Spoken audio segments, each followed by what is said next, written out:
Ever feel like you're kind of stuck between destiny, and making your own choices? Like, do we really have free will, or is everything already decided for us? It's a question people have been wrestling with forever, Yeah, exactly. So today we're diving into this whole fate versus free will thing, and with a really cool guide, too. yeah, using Dr. Robert E. Svoboda's book, Analyzing Karma, Fate or Free Will. It's not just going to be some heady philosophy, though. Right. We're going to get practical. Like, how can understanding karma actually help us, navigate life's tricky parts? And make choices that feel good, ones you don't regret. Totally. And trust me, Dr. Svoboda uses some seriously interesting stories and examples. Oh, yeah, like remember Elizabeth Taylor? Oh, yeah. And her many marriages. 8. 8 marriages. That's a lot. Right. And Dr. Svoboda would say that's a classic example of what he calls fixed karma. Fixed karma. Yeah, where patterns just keep repeating, almost like a powerful current, one you can't really swim against. You'd think after, I don't know, maybe 3 or 4 marriages, she'd be like, okay, maybe I just need some time with, like, my cats. Right. But it's like said something kept pulling us back in. Makes you wonder. It really does. So, before we get too far, let's define some stuff. What exactly is karma, according to Dr. Svoboda? Is it like cosmic payback? Not exactly. I mean, he defines it as the actions that we take, Okay. but with this added layer of I, like the ego, me being the one doing the action. Okay, so that sense of meanness. Yeah, and those actions, they create these like ripples, reactions that we have to experience later. So kind of like cause and effect, but like over lifetimes. Exactly. Exactly. Okay, that makes sense. But here's the thing that always trips me up. How much of that is actually our choice versus, just fate? Like, is it free will or just a really good illusion of free will? Well, that's the million-dollar question, isn't it? And the answer is it's complicated. Figures. But Dr. Svoboda doesn't shy away from those gray areas, which I really appreciate. Yeah, I mean, who wants a black and white answer to something this complex, right? Right. And he actually says that even if we don't have complete and total control, Okay. just understanding karma is empowering. Okay, I like that. It helps us see the potential consequences of our actions, and like participate in shaping our lives, even if it's not, complete free-for-all. So we're not just puppets on strings. No, not at all. Okay, good, because I don't like puppets. Me neither. Okay, so you know what else really struck me? What's that?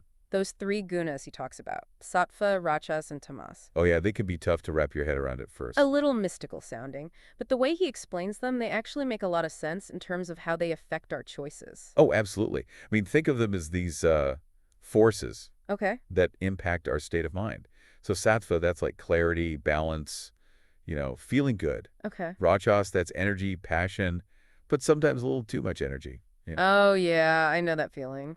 And then tamas, that's like inertia, feeling stuck, foggy, Yeah, not a great feeling. Not at all. And these gunas, they're always interacting, and they totally impact how freely we can actually use our free will. I can see that. Like, if someone's super Rajas dominant, always rushing around, maybe they're more likely to, act impulsively, get a parking ticket or a fender bender or something. Exactly. Or like Dr. Svoboda uses this analogy of a driver who eats spicy food all the time. Okay. So their free will chose the spicy food, but now they're stuck with road rage. Oh, that makes sense. And their choices are now, like, limited by that, fiery imbalance. So even though we have some free will, Yeah. our choices are still being influenced by all this other stuff going on inside us. Exactly. And the cool thing is, Dr. Svoboda says we can actually, cultivate more of that sattva Oh, really? through things like meditation or being out in nature. Okay, I like that. It's like we're creating the conditions for better choices. So it's not just about being like at the mercy of these forces. No, no, no. But about recognizing them and making choices that lead to more, more clarity and balance. Exactly. Which then, in turn, gives us more freedom. This is already making me rethink some of my choices. But there's another layer to all this, right? There is.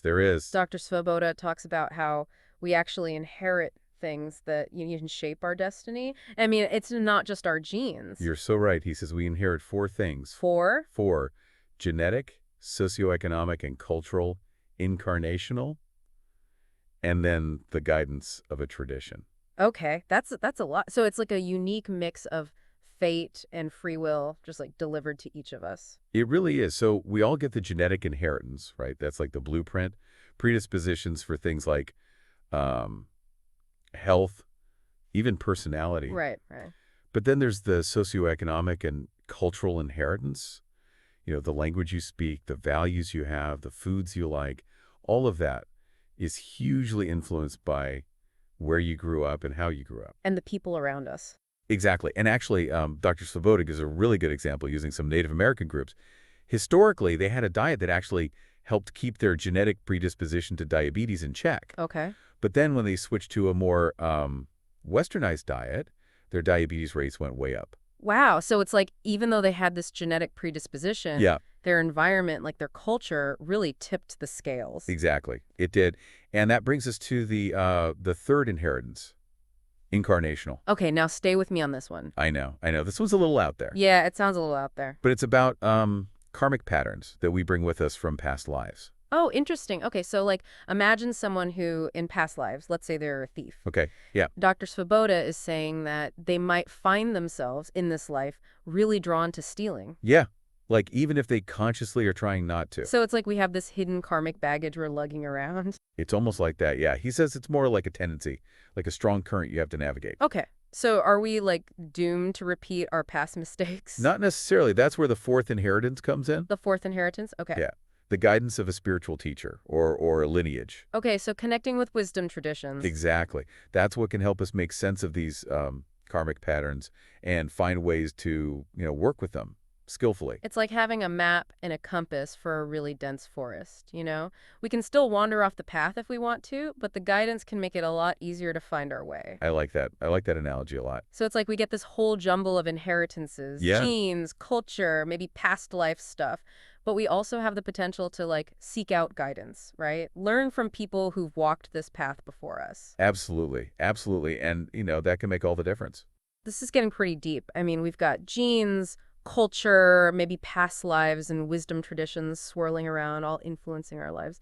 But where does that leave us in terms of like actually making choices? How much wiggle room do we really have? Well, that's where Dr. Svoboda gets really specific about different types of karma, like, that fixed karma we were talking about, Oh, right, right, with Elizabeth Taylor. versus the thing we might have more control over. And guess what? What? He even suggests that tools like astrology can help us figure out where we might have more flexibility versus where acceptance might be, the wiser choice. Okay, now I'm really intrigued. We're going to dive into all those different karmic flavors, but first we got to take a quick break. Stay with us because when we come back, we're going to get practical. Like how to use all this knowledge to make, more empowered choices in your own life.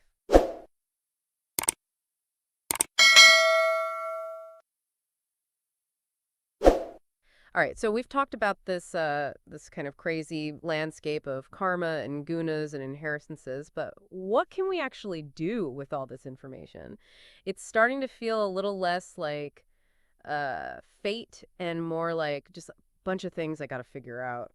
And that's really the whole point, right? It's about empowerment. And Dr. Svoboda, he offers some really practical tools, but one of the big ones, one he says we all have access to, is intuition. Intuition, okay. Like, you meet someone new and you just get that feeling, like bad news, even if they're super cheering. Exactly, but it's more than just a hunch. Dr. Svoboda describes it as this inner compass, like something that can guide us through tough choices, especially when all that other stuff we talked about, genes and culture and maybe past life stuff, it's all clouding our judgment. Okay, yeah, that makes sense. But sometimes my intuition's like totally wrong. Like I was convinced I was going to win the lottery a while back, but my numbers didn't come up. You and me both. But see, that's a great point because Dr. Svoboda, he warns us that our intuition, it isn't always super clear, Yeah. It can get kind of distorted, especially if we're like, really caught up in that rajas energy, that go, go, go, or if we haven't done the work to like detox from all the outside influences. Right, right. All the noise. Yeah. He actually gives this example. It's kind of chilling, but it makes you think. Oh, the one with like how many people would actually use violence to protect a celebrity? That one, it's kind of scary, right? It is. It shows how powerful these attachments can be, even when they're directed towards something that's not really good for us. So the point is, it's not enough to just have intuition. It's about cultivating a clear intuition. Okay, so how do we do that? Is it like a muscle we can strengthen? It kind of is. Dr. Svoboda talks about meditation, being in nature, things like that, to like tune in to that inner voice. And it's not just about, quieting the mind, but about being more aware of what we're taking in, the information that's shaping how we think and feel. So it's like a decluttering, but for your mind. Exactly. You got to clear out all that mental junk so your intuition can actually get a word in. Okay, yeah, that makes sense. But what about when life throws us a curveball? Like, those times where you just feel like fate is messing with you? Well, Dr. Svoboda has something to say about that too. He's a big believer in the power of prayer and surrender, especially when we're dealing with tough karma. Okay. He talks about how the goal is to become like bridge between, the earthly and the divine, to find alignment with that bigger flow of life instead of always resisting it. I gotta be honest, sometimes the surrender thing, it just feels a little passive to me. Like, shouldn't we be, fighting for what we want, trying to change things? I get that. I totally do. But Dr. Svoboda, he gives this example of early Europeans coming to India. They were trying to force their lifestyle onto like a totally different environment, wearing heavy clothes in the heat, eating the same foods they were used to, basically just refusing to adapt. I can't imagine that went too well. It was a disaster. They got sick. They struggled big time. It's a good reminder that sometimes, instead of trying to force our will in the world, we need to adapt to our, I guess, our karmic environment, work with what is. And that's where surrender comes in, not as giving up, but as letting go of that rigid control thing. So it's more about like recognizing that we're a part of something bigger and trying to, I don't know, harmonize with it. You got it. It's like learning to dance with the current instead of always swimming upstream. And he even shares this story. It's so powerful about Babar. He was a Mughal emperor, and he was faced with this impossible choice. His son was really sick, and out of love, he prayed to Allah to take his life instead of his son's. Wow. Right. And the amazing thing is, whether it was fate or the power of prayer, the son got better and Babar passed away. It's a really profound example of that selfless surrender to something bigger. It definitely makes you think about how much control we really have and maybe how much we should have. But I feel kind of stuck on those times when you feel like you're in a rut, repeating the same mistakes over and over. Is that just our karma? Are we doomed to keep bumping our heads against the wall? Well, this is where Dr. Svoboda is really wise, I think. He says, yes, we all have these karmic patterns, but we also have the capacity to learn and grow, right? And sometimes the best way to learn is by making new mistakes, not just repeating the old ones. So it's not about being perfect, but about expanding our repertoire of blunders. Exactly. He tells this funny story about a friend who had his car wheels stolen in Naples because he didn't understand the local customs. It's a good reminder that sometimes we need to get out of our comfort zones, have those new experiences, even if they involve a few bumps along the way. Okay, I see how this all fits together now. We have this crazy web of influences, genes, upbringing, maybe past lives, and then these forces like the gunas shaping our state of mind. But we're not just passive, right? We have intuition, prayer, surrender, even astrology to help us navigate. And even when we mess up, well, those new experiences can help us grow. Speaking of, what about astrology? Some people swear by it, but I've always been a little skeptical. Yeah, astrology is definitely a hot topic. But Dr. Svoboda, he has an interesting take on it. He sees Jyotisha, or Indian astrology, as a way to map out our karmic landscape.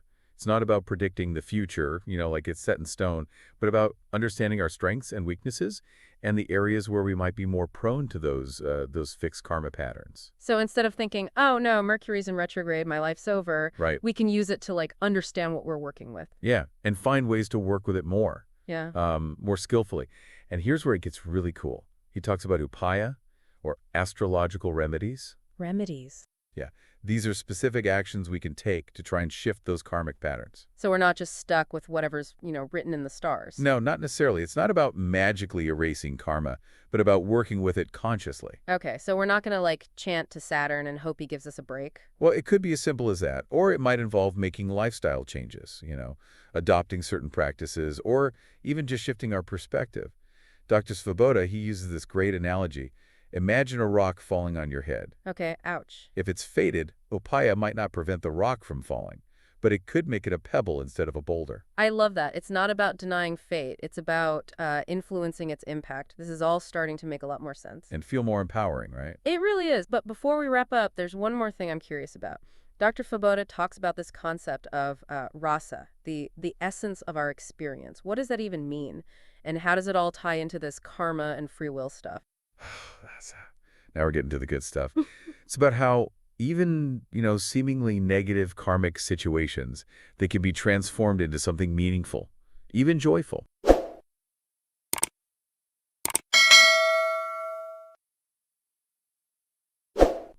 So we're back, and I don't know, I'm still kind of stuck on this whole rasa thing. It's like, okay, maybe we can't always control what happens, but maybe we have like a say in how we experience it. That's it. You got it. That's the heart of rasa. It's a Sanskrit word that's often translated as essence or flavor. But here, in this context, it's really about the quality of our experience. Think about it this way. Two people could go through the exact same situation, something's hard, like losing a job or having a health problem. But their internal experience, their rasa, it could be completely different. So one person could be like totally devastated, Yeah.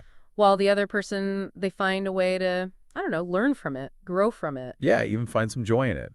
It's amazing. And actually, Dr. Svoboda, he uses this great example of Nelson Mandela. I mean, talk about some heavy karma. 27 years in prison. Yeah, for his activism. But he came out of that experience with this incredible grace, this spirit of forgiveness. It's unbelievable. It's like he turned that suffering into something like powerful, you know? Right, and that's what Raza's all about. It's not about pretending things aren't hard or that they don't hurt.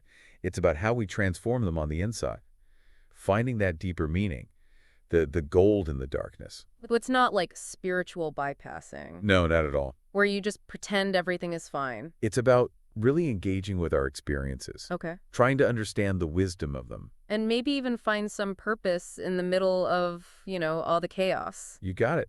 And this actually brings us back to what we were talking about before about surrender. Okay. Yeah. When we can let go of that need to control everything, when we can trust that even the hard stuff is happening for us, not to us. That's a tough one. It is, it is. But that's when we open ourselves to the possibility of finding that transformative rasa. It's funny, but this is all like changing how I think about good and bad fate. Oh, yeah? Tell me more about that. Well, what if it's less about what actually happens to us and more about how I don't know, how we choose to relate to it? That's really profound. And I think that is at the heart of what Dr. Svoboda is trying to show us, this whole karma and free will dance. It's not some cosmic punishment and reward system. Right, right. It's about evolution, learning and growing. Yeah. And that happens lifetime after lifetime. But maybe instead of trying to figure out if we're, destined for something great or doomed for something terrible, the real question is, how can we make the most of this journey?